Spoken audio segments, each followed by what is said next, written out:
الان داره میگیره.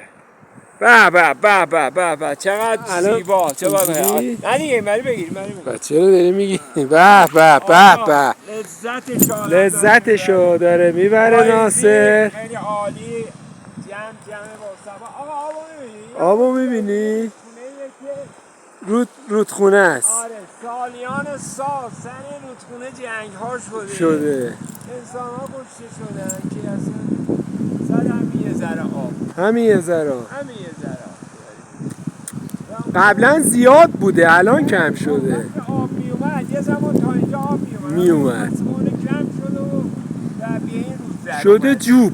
آره در حد بلند جویاب. بازم خدا رو شد منطقه بکشیه و قابل توجه. ما که اینجا داریم میریم اونجا باغ خودمونه بوده اون دره اون در آره اون در سفیده اون طرف و اوضاع احوال اینجا بسیار الان بارونی و خیلی لذت بخش. امروز 25 نه 24 24 آبان.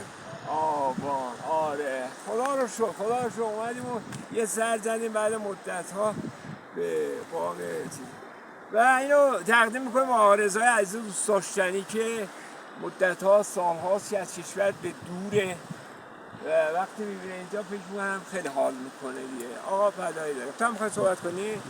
قربونت بریم آقا یا علی بده به به